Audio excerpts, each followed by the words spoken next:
Bien-aimés, bienvenue dans la classe holistique School for Evangelism. Nous sommes sur notre deuxième leçon, régénération. Régénération. Après avoir défini la régénération, que nous avons bien précisé qu'il s'agit d'un moment pour certaines personnes, d'un processus pour d'autres, où la puissance régénératrice de l'Esprit de Dieu vient dans le cœur d'une personne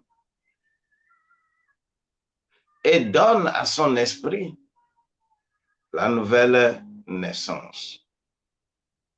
Ok. Soyez bénis parce que vous avez choisi d'être dans une plateforme correcte, dans une classe normale. Aujourd'hui, après la régénération, je vais faire maintenant naître de nouveau. C'est quoi naître de nouveau?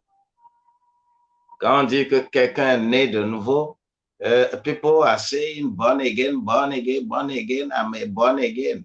If you can understand it, really, you think several times before saying it. Naître de nouveau.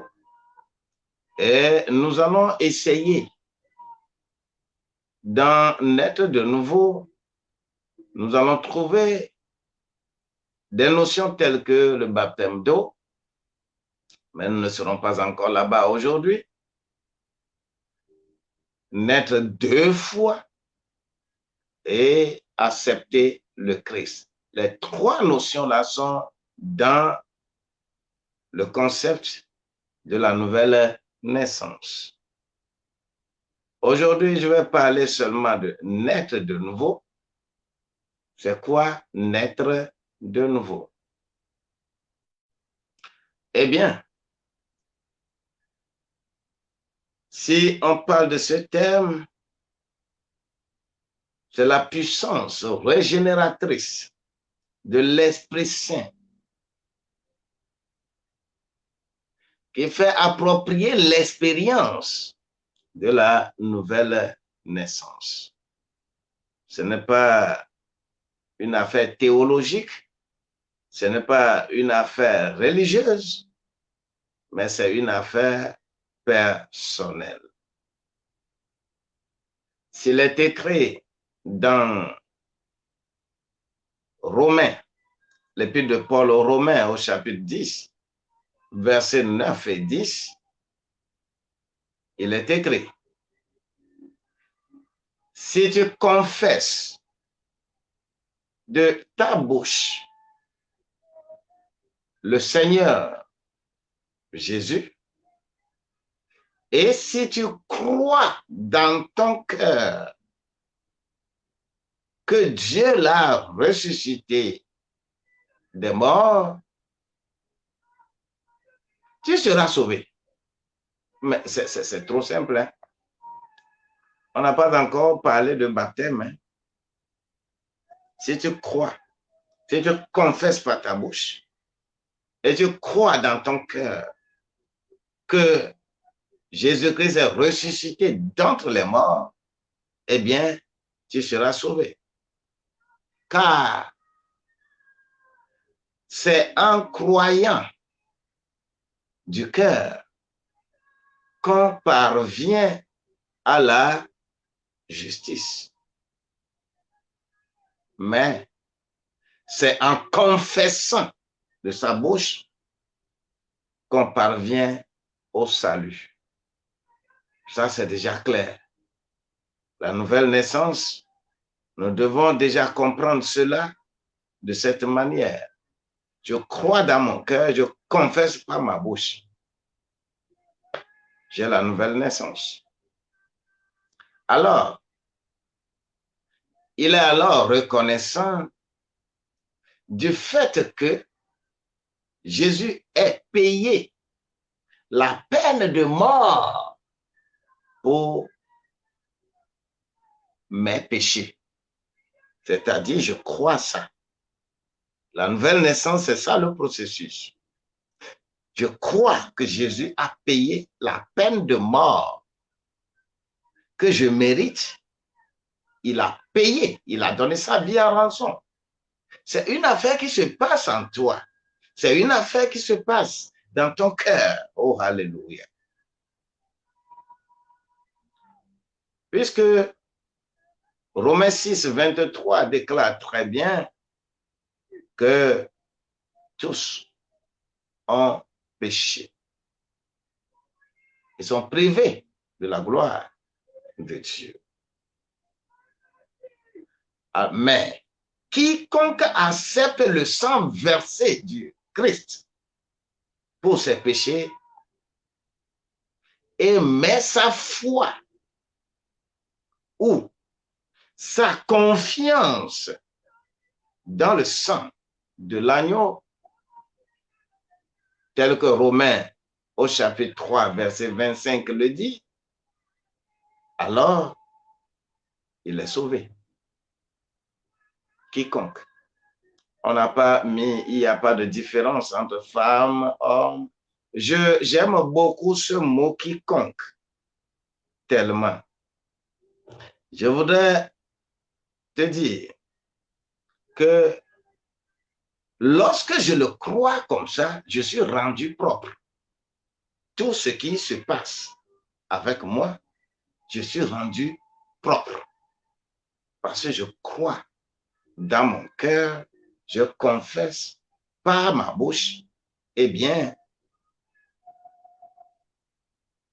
la nouvelle naissance vient de là-bas. Alors, écoute, si nous arrivons à la lumière et nous exposons et permettons à Dieu de nous apporter la vie, eh bien, Dieu nous apportera la vie. Parce que c'est une décision que tu prends et c'est personnel. Ce n'est pas religieux. Ce n'est pas lié à une dénomination. Ce n'est pas lié à la religion des hommes sur la terre. La religion des hommes sur la terre ne fait que la promotion de certains paradigmes. Et c'est à cause de cela que Jésus ne va créer aucune religion. Dieu n'a créé aucune religion. Eh bien, tout ce que nous, dénominations, nous sommes en train de faire sur la terre, il faut les mettre de côté. Je crois dans mon cœur, je confesse par ma bouche et je suis sauvé. Parce que la nouvelle naissance, c'est ça. Parce que nous avons déjà défini dans la régénération qu'on donne la nouvelle naissance à ton esprit. Et ton esprit va avoir d'impact sur ton âme et ton âme sera sauvée. Ceci est un fait scientifique. Écoute bien ceci. Ce que je dis là, scientifiquement, c'est très bien défini. Lorsque je prends Jean, l'évangile selon Jean au chapitre 6, le verset 53, qui déclare, Jésus leur dit, en vérité, je vous le dis, si vous ne mangez pas ma chair, si vous ne mangez pas la chair du Fils de l'homme, et vous ne buvez pas son sang, vous n'avez pas la vie en vous. Mais vous savez, dans la science, qu'est-ce qui est réellement la vie en nous? C'est le ADN que nous avons qui donne la vie. Nous avons notre vie est tributaire à notre ADN. C'est quoi ADN? ADN, c'est acide désoxyribonucléique. Tu peux mourir si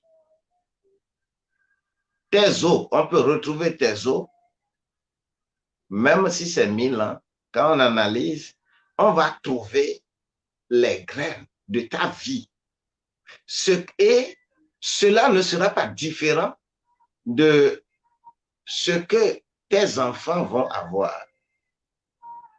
Le sang que ton père a, c'est le sang là qui coule dans tes veines. Et ce sang, le mal qui est dans ce sang, tu ne peux jamais te départir de ce mal. Aucune science, mais la science biblique. Si vous n'avez pas le sang de Christ, vous n'avez pas la vie en vous. Ah, est-ce que tu m'écoutes? Ceci n'a rien à voir avec la Sainte Seine. Hein? On dit qu'on prend le pain et on prend le vin et on fait la Sainte Seine.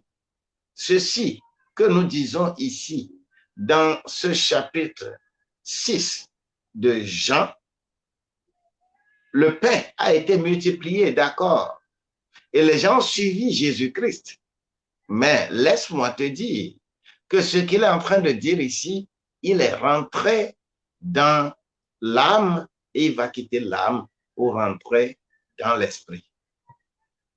Et c'est comme ça, la Bible est conçue. La Bible, soit elle parle de ton âme, soit elle parle de ton corps, soit elle parle de ton esprit. C'est à toi de savoir où tu te retrouves. Alléluia. Donc, cet ADN, cet acide désoxyribonucléique que nous avons, c'est ce que nous avons hérité de nos pères, de nos parents, dont 1 Pierre au chapitre 1, verset 18 dit. Et c'est une croyance, ce n'est pas une affaire religieuse, c'est une croyance en ce Fils unique de Dieu qui a donné sa vie pour toi et pour moi. C'est une croyance en cela et que tu es la vie éternelle. Qu'est-ce que j'ai encore à dire?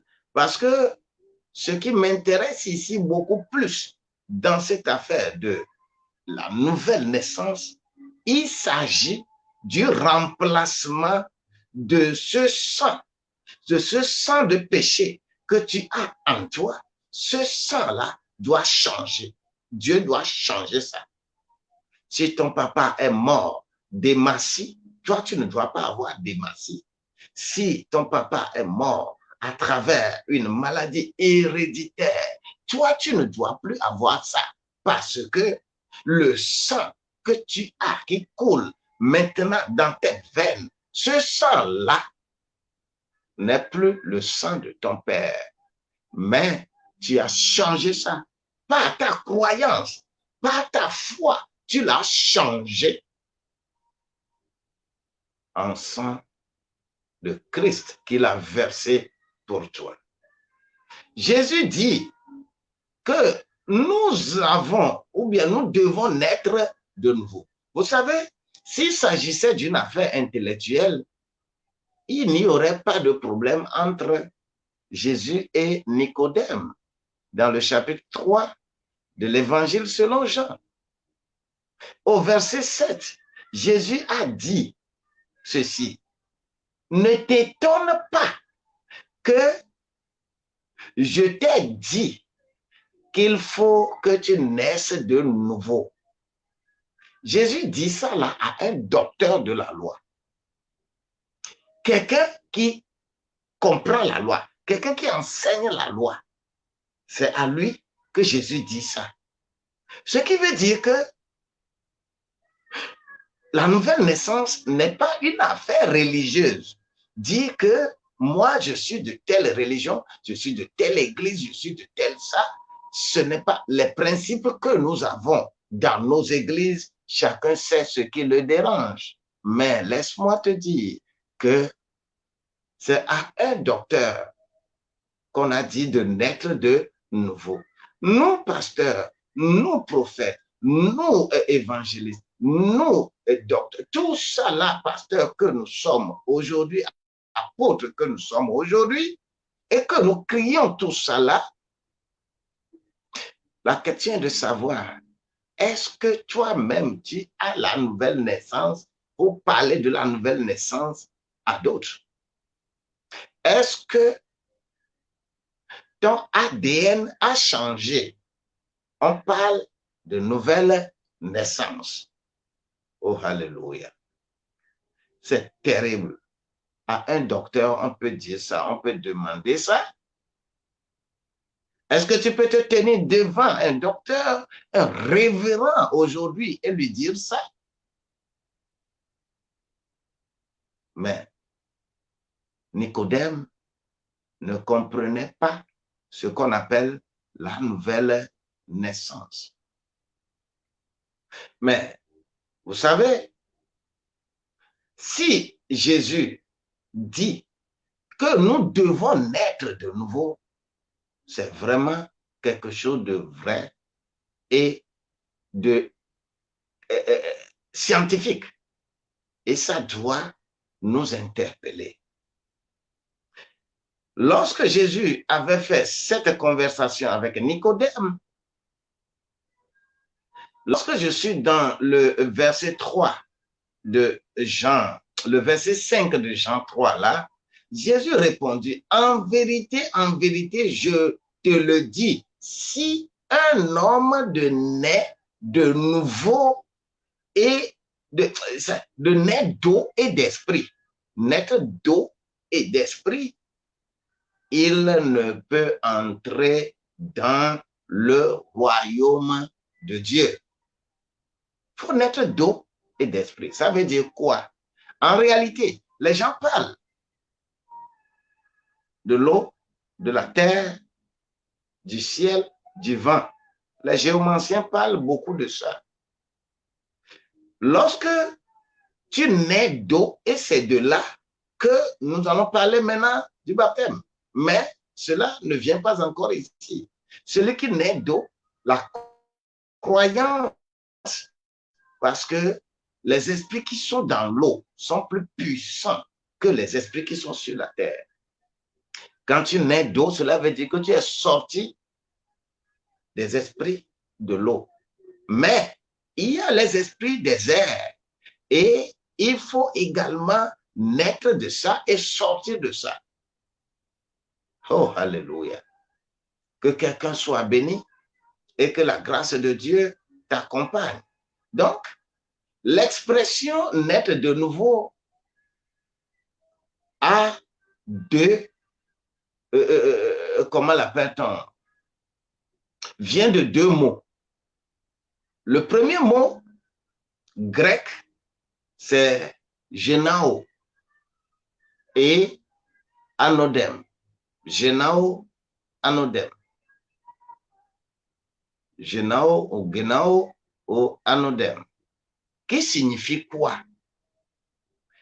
Cela signifie naître d'en haut. C'est-à-dire quelqu'un qui est né d'en haut. Tu es né d'en haut. Puisque toi-même, tu dois le savoir que dans Jean au chapitre 1, verset 12, il est bien écrit à ceux qui l'ont cru, ceux qui ont cru vraiment en ce Fils unique, on leur a donné le pouvoir de devenir enfants de Dieu, lesquels ne sont plus nés de chair et de sang, c'est-à-dire ils ne sont plus nés de leurs parents, papa et maman, mais ils sont nés de Dieu, ils sont nés d'en haut. Ce qui veut dire que le sang que tu as en toi, le sang change. Et c'est ce sang-là qui doit changer en toi pour le principe et que tu dois croire. Ce n'est pas un sérum ou un vaccin qu'on va te faire, mais c'est une affaire spirituelle. OK. Donc, dans ce processus, quand un homme ou une femme accepte le sang versé du Christ et le fait que Jésus-Christ a donné sa vie pour lui et il pense, alléluia, il pense qu'il est sauvé, c'est-à-dire tu penses que tu es sauvé, oui, et cela devient quelque chose en toi. Son cœur reçoit cela. Oh, bien-aimé. Et quand je dis que j'ai changé, je peux maintenant me prévaloir de 2 Corinthiens chapitre 5, verset 17, qui dit que quiconque, si quelqu'un est en Christ, eh bien, il est devenu une nouvelle créature. Les choses anciennes alors sont passées, mais toutes choses sont devenues maintenant nouvelles. Bien-aimé, qu'est-ce qui est devenu chose nouvelle en toi? La vie que tu menais, est-ce que la vie a changé? Les lieux que tu fréquentais, les amis que tu avais, les choses que tu consommais, ce qui te faisait plaisir, est-ce que ça a changé lorsque tu es venu en Christ? Si tu as réellement la nouvelle naissance, ça va changer. Ce n'est plus quelqu'un qui va te créer des problèmes, mais ça change inévitablement. Donc, la nouvelle naissance est quelque chose que l'homme doit expérimenter. Donc, une fois qu'on a été régénéré par la semence incorruptible de la parole de Dieu, eh bien, c'est une opération que le Saint-Esprit lui-même fait. Le Saint-Esprit fait cette opération-là. Et je veux que cette opération soit exercée sur ta vie au nom de Jésus-Christ. Les choses anciennes sont passées et les choses nouvelles, toutes choses deviennent maintenant nouvelles dans ta vie. Donc, les mots que Genao ou Anodem, qui naissent d'en haut, tu n'es plus enfant de la terre, tu n'es plus sable, mais tu es devenu étoile, parce que c'est les 2 générations que Dieu a montré à Abraham et Abraham. Est-ce que tu me comprends? Si tu me comprends, que le Seigneur soit avec toi. Maintenant, je vais dire, la portée de cette écriture, toutes choses devenues nouvelles là, c'est une portée très intéressante. Très intéressante. Toutes choses sont devenues nouvelles. C'est à nous de commencer maintenant à expérimenter de nouvelles choses. Est-ce que tu me comprends? Est-ce que tu comprends ces choses-là? Si tu les comprends, ne fais pas comme Nicodème, hein? Parce que à Nicodème, dans le verset 10 de Jean 3 là, Jésus était étonné et il disait, mais pourtant tu es docteur en Israël et tu ne comprends pas ces choses. Tu es docteur en Israël et tu ne comprends pas ces choses qu'il faut naître de nouveau. Tu es grand pasteur, tu es apôtre, tu es bishop, tu es trichot, tu es assis bishop. Et tu ne comprends pas ces choses. Oh, Jésus était étonné. C'est une très bonne opération que toi et moi, nous devons nous inspirer de ces choses-là pour comprendre que nous devons naître de nouveau. Nous avons été maintenant, et on devient quoi? Participants à l'œuvre. À l'œuvre. Nous sommes maintenant participants à l'œuvre. Puisque Philémon, quand vous allez lire dans Philémon, il n'y a qu'un seul chapitre, le verset 6, il est écrit, je lui demande que ta participation à la foi soit efficace pour la cause de Christ, en faisant reconnaître en nous toute espèce de bien. Si tu comprends réellement le livre de Philémon, comment Onésime est devenu autre chose et esclave chez Philémon et qui l'a fui et que cet esclave va être retrouvé, on va le ramener à Paul et on lui dit de le prendre comme collaborateur. Si tu n'es pas né de nouveau, tu ne peux pas accepter avec un esclave s'asseoir à table avec toi et manger avec toi. Si tu n'es pas né de nouveau, si tu n'es pas régénéré, tu ne peux pas accepter cela. Mais je veux que tu sois né de nouveau. Et quand tu es né de nouveau, les choses anciennes vont passer et toutes choses vont devenir nouvelles. Bien-aimés, 2 Pierre au chapitre 1, verset 4, il est écrit, lesquels nous assurent de sa part une plus grande et les plus précieuses promesses, parce que la nouvelle naissance nous assure les précieuses promesses, afin que par elles, vous deveniez participants de la nature divine.